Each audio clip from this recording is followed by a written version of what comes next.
The Coyote Twin, Vermilion's downtown theater. Providing entertainment Thursdays through Sundays.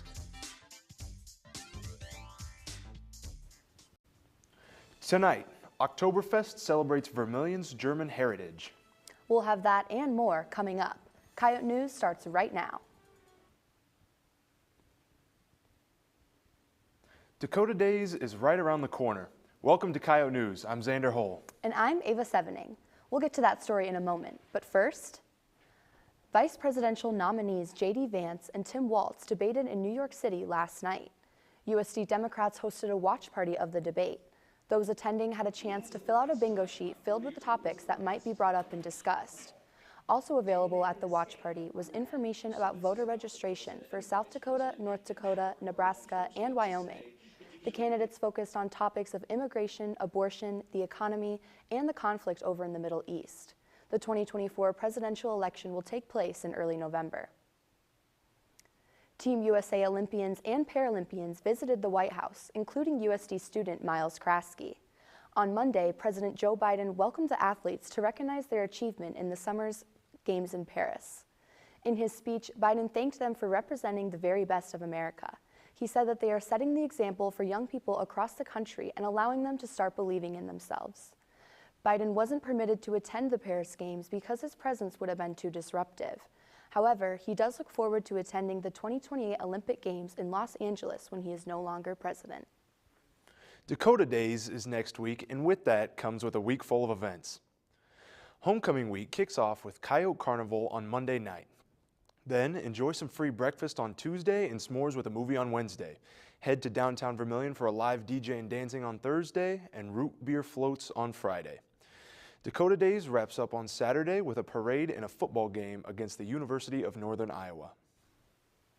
Applications for at-large Senate seats are open for the Student Government Association. Senators' responsibilities include attending the weekly Tuesday meetings, 2 hours of office work, and 1 hour of community work each week. To apply, submit a resume to the SGA email and complete the application. Applications are due on Saturday at midnight. Interviews will take place the following Monday in the SGA office located in the Muck. Vermilion residents took to the Radingen Platz Friday to celebrate the community's annual Oktoberfest. Attendees were treated to a celebration of German culture, including food, a live polka band, and of course, plenty of craft beer. The German club from both Vermilion High School and USD provided pretzels and Wiener Schnitzels for the event. Vermilion Chamber and Events Manager Katie Heine says that events like these bring all of Vermilion together. It's really important for a college city to have something that's really fun, especially with University of South Dakota when we have one of the largest international students group. We utilize the German heritage as basically just a platform, but celebrating anything in Vermilion is a lot of fun. The festival also included a Bohemian tractor pull competition, new for this year. Oktoberfest won't return until next fall, but more community events can be found on Vermilion Chamber's website. The Big Pink Volleyball Tournament is raising money for Dolly Parton's Imagination Library. Dolly's program will mail 1 free book a month to every kid aged 0 to 5 who registers with Vermilion United Way. Teams can register through the IM League's website, and the deadline to register is today. The official tournament will take place at 5 on Monday at the Wellness Center. iCare is hosting their hashtag Put the Nail In It campaign.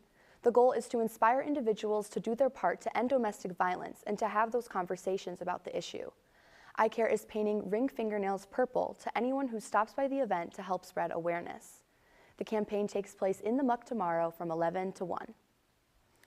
After the break, how one sorority is giving back to children's literacy.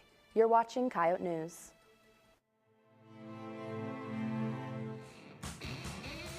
The University of South Dakota's Department of Media and Journalism. You're never gonna know. Fostering students' talent and creativity through the art of filmmaking. Share your stories. Bring your ideas to life.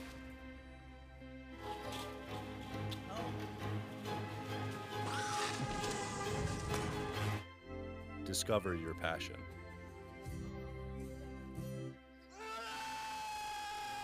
Find your voice. Join USD's Department of Media and Journalism today. This is Coyote News. Pi Beta Phi held their annual philanthropy event last week. Pi Phi Sugar High allows attendees to indulge in all kinds of ice creams and sweet treats. The event attracted individuals from other groups more than just Greek life. Alexandra Parks is the Vice President of Community Relations for the sorority. All the proceeds go to Read, Lead, Achieve, which is supporting children's literacy around the world. Pi Beta Phi seeks to create a more literate and productive society through Read, Lead, Achieve. The program is centered around assisting individuals with their literacy skills. Pi Beta Phi is already planning for their next event, Line Dancing for Literacy. Sigma Alpha Epsilon is raising money for children. The fraternity is holding their annual car wash. There is a cost for each wash, but all proceeds will go to the Children's Miracle Network organization and Dakotathon. The car wash will take place at the fraternity's house on Friday night from 5 to 6:30. Dakotathon is teaming up with Sorority and Fraternity Life for Trivia Night. The trivia questions will be about Greek life at USD. It takes place tomorrow night at Varsity Pub, and you do not need to be 21 to enter. All proceeds from the event will go to the Sanford Children's Hospital in Sioux Falls. The university has come out with their annual Security and Fire Safety Report. This contains information regarding campus safety and security, including topics such as campus law enforcement authority, crime reporting policies, and campus alerts. The report shows crime statistics for the 3 most recent calendar years concerning reported crimes that occurred on campus. For 2023, liquor law violation arrests decreased compared to previous years, but the number of violations referred for disciplinary action increased. Coyote News' Parker Orr is live in the muck with the university's chief of police to learn more about the report. Parker? Thanks, Sander. I'm live with Chief Jackson to discuss the annual Safety and Security Report. Chief Jackson, there was a decrease in liquor arrests for violations this year, but there was an increase in disciplinary actions for liquor violations. What could be the cause of this change? Yeah, I think part of it really is we're just seeing less students out and about with alcohol around campus. So those numbers would also include non-students as well. But really looking at the increase in disciplinary referrals more than likely comes from resident assistance and infractions occurring inside the residence halls themselves. And then 18 sexual assaults were reported in the 23 term. There haven't been any reported this year. Could this be due to any actions the university and its police department have taken over the last year? Yeah, I think we've really worked, really well collaboratively. So doing some changes this year. So bringing that sexual assault prevention programming into Welcome Week, I think, is a huge step. Something the student body had really advocated for, and so working with student services, really able to make that change. Coupling that with, just an increase in prevention programming, increase in awareness, resource availability and things like that. I think we've really done some great strides to making resources available, and really hoping that we can get our victim survivors the resources that they need, so they can work on their path forward and then ultimately persist through to graduation. And then North Complex is stated as having a partial sprinkler system, unlike the other residence halls. What does this entail, and is it just as safe as the other residence halls when it comes to fire prevention and safety? Yeah, absolutely. So, a detailed question for our fire safety officer, so Scott Potterworth.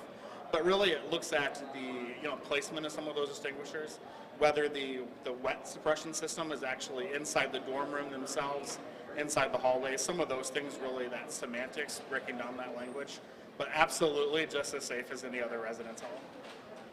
And then how can students report violations as well as incidents they report on campus while being safe in doing so? Yeah, so there's a couple different ways. If you live on campus, your resident advisor, the hall director, the dean of the student's office, the university police department, Title IX, the list goes on, right? So really just trying to provide a plethora of individuals, whoever you might feel, most safe reporting to. That option is what's available and ready for you. That could look like the Student Counseling Center as another example. So really there's just a long list. But ultimately, the University Police Department's on campus 24/7, willing to help and assist, in any type of situation. Thank you so much for joining us, Chief Jackson. Live for Coyote News, I'm Parker Orr. Thanks, Parker. The full version of USD's annual Security and Fire Safety Report can be found online. Vermilion Public Safety is holding an open house on Sunday afternoon. Attendees will get to meet Vermilion first responders as well as enjoy some hot dogs and refreshments. There are activities for kids such as a bounce house and a chance to see the fire trucks and ambulances. The open house will take place at the Vermilion Fire and EMS station from 2:30 until 5. Next, on Coyote Sports, the football teams pick up another win at home. And one football player is close to beating a school record.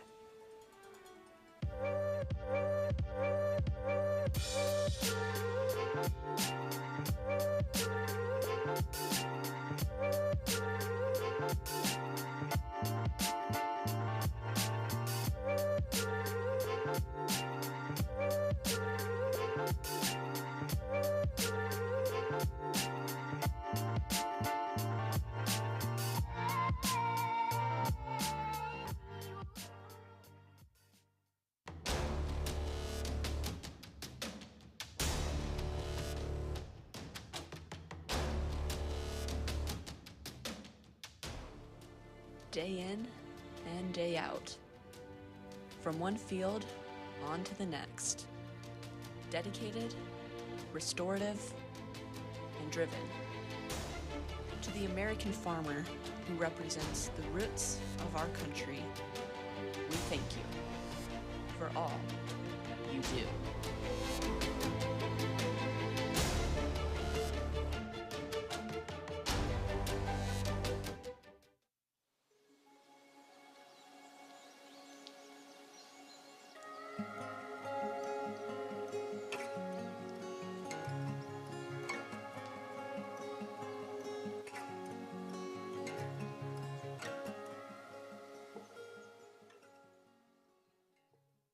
This is Coyote News. The football team faced their first ranked team of the year. This is Coyote Sports. I'm Jacob Pierce. Volleyball started conference play against Denver and Oral Roberts. I'm Mohammed. The football team took on the Southern Illinois Salukis in a top 20 ranked matchup. South Dakota started out hot as they scored the first 28 points to open the game with 3 rushing touchdowns and an 80-yard receiving touchdown for J.J. Galbraith. The Coyotes would keep the momentum up as they took a 35-7 lead going into halftime. Southern Illinois closed the lead, getting another touchdown of their own, but Travis Tice responded with this 20-yard score. South Dakota would go on to win 42-13 over the Salukis to open conference play. The Coyotes head on the road to face Murray State before coming back to the Dakota Domes for Dakota Days next week. The football team is on track to break records with multiple players. Coyote News' Charlie Preen talked with one of those players about his accomplishment. USD senior wide receiver Carter Bell is currently making history at the University of South Dakota. Bell now ranks 4th in receiving yards and 3rd in receptions in a career at USD. Coyote Sports caught up with Carter and asked him about his growing legacy in the USD record books. However, Bell remains focused on the team's success. Last year when it started coming out, I kind of try to ignore that stuff for now. I'm just focused on winning and, getting to Frisco. Bell's journey on the field for USD began in 2019. But he points out that his early success was because of a few great leaders. Caleb Van Der Esch and Cody Case. Cody was actually kind of the reason I came here. Because I believe we have the same play style and it kind of matched in the offense together. But once I got here, they both kind of took me under their wing and, just kind of, told me the ways and how to do stuff. And when they left, I kind of, tried to mimic after them. For younger players looking up to him, Bell says it's important to observe those around you. I just be present in the moment, learn the game at a high level. Take your time. Don't come in here and, think you're the top dog right away. Just come in here, work your butt off, stay silent, put your head down, and you'll get to where you want to be. However, Bell's career is far from over, and with more games to play, the Coyote wide receiver is on pace to leave an even bigger mark on USD football history. For Coyote Sports, Bell is set to make his 49th start on Saturday. The volleyball team set a season high as they opened up conference play. Against Denver, the Coyotes had 3 players with 12 or more kills as they beat the Pioneers in 3 sets. South Dakota then traveled to face Oral Roberts, where the team had a season-high 11 service aces in a 3-set victory, while winning set 2, 25-8. The Coyotes return to the SCSC with a record of 10-3 to face St. Thomas tomorrow night. The men's golf team competed at the Tommy Invitational against 4 other Summit League foes. Cole Withrow led South Dakota, finishing tied for second out of 62 golfers with a score of +1. As a team, South Dakota took 4th place behind NDSU, St. Thomas, and Northern Iowa.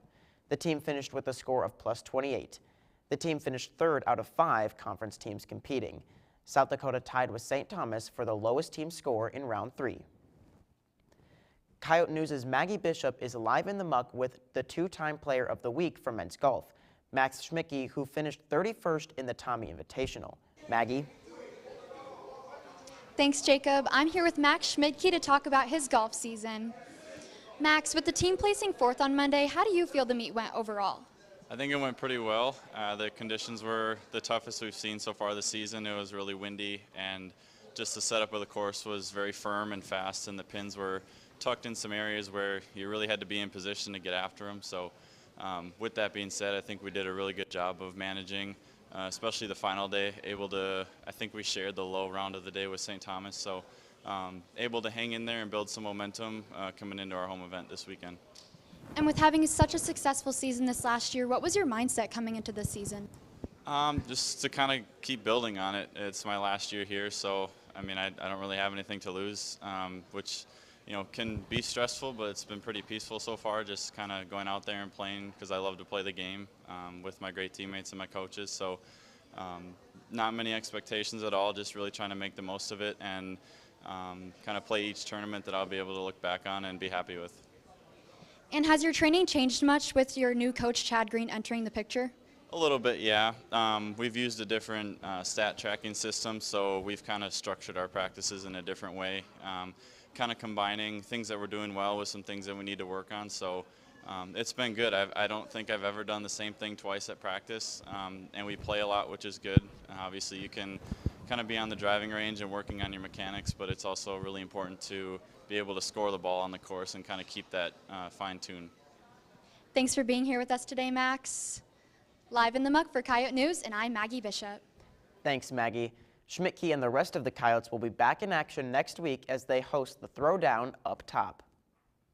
The women's golf team was also in competition, but they went to the Pat Bradley Invitational in Miami. Katie Nicola led South Dakota, finishing in 25th out of 75 players with a score of +7. The Coyotes as a team took 10th place out of 14 teams with a team score of +45. The team competes next week in the Loyola Parkinson Family Invitational. The USD Women's Club Volleyball team hosted their annual golf fundraiser. The event, hosted at the Bluffs Golf Course, featured teams of 4 competing, with proceeds going back to the team. Vermilion Tanagers softball coach Lewis Budmeyer participated in this year's fundraiser.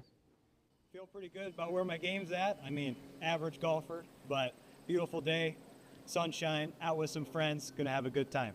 It's always a great thing. I'm a high school coach as well, so I always love people supporting other programs. On a beautiful course here out the Bluffs, doesn't get much better than that. To find more information on the Women's Club Volleyball team, find them on Instagram at club_USDFB.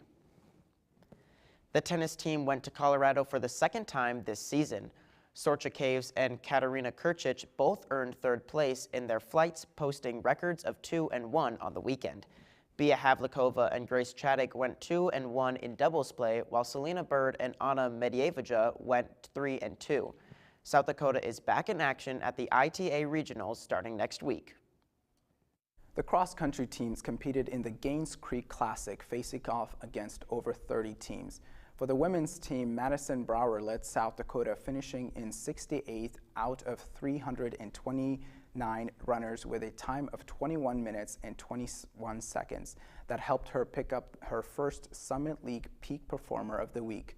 The Coyotes finished 24th as a team out of 38 teams. Caleb Rivera led the men's team, finishing in 53rd in the 320-runner race with a time of 24 minutes and 8 seconds. The team finished 20th out of 36 teams. South Dakota faces off against conference foes this week as they compete in the SDSU Classic. 2 Vermilion High School sports have state meets at the start of next week. The boys golf team heads to Hartford to compete for the Class A title. The 2-day event starts Monday, where the Vermilion boys will tee off from 9 to 9:40. Tee times for Tuesday will be determined by score from day one. Scoring will be both individual and team. The girls' tennis team will be in Rapid City as they compete in singles, doubles, and team scoring for the Class A title. Doubles play start at 8 on Monday and Tuesday, with singles play starting at 1:30 on Monday and 9:15 on Tuesday. That's it for Coyote Sports. When we come back, we ask students what should replace Coyote convenience. Stay with us. I did it with my boyfriend. I did it when I turned 18. I did it with my teacher. I feel behind. I haven't done it yet. You can register to vote in South Dakota by printing the voter registration form, filling out the form, sign it, and then submit it to your county auditor. Your voter registration form with an original signature must be received by the auditor 15 days before any election if you wish to vote in that election.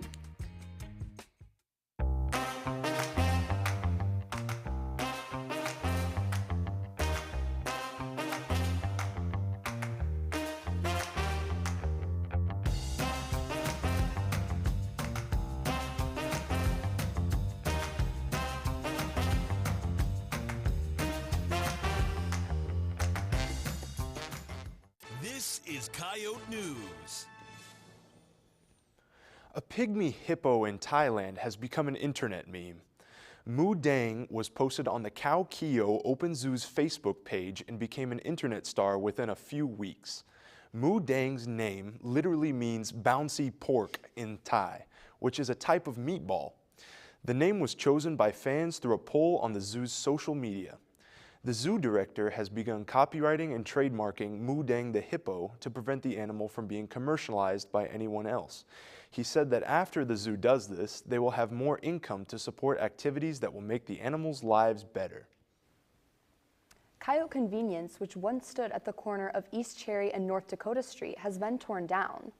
But construction workers have been building an entirely new building. We asked students what they wish replaces Coyote Convenience. Here's what they had to say. I think we need a bowling alley. A Taco Bell. We need a Culver's in Vermilion. They're done. A Taco Bell, for sure. Crumble. I'm gonna go Crumble. No, a Target.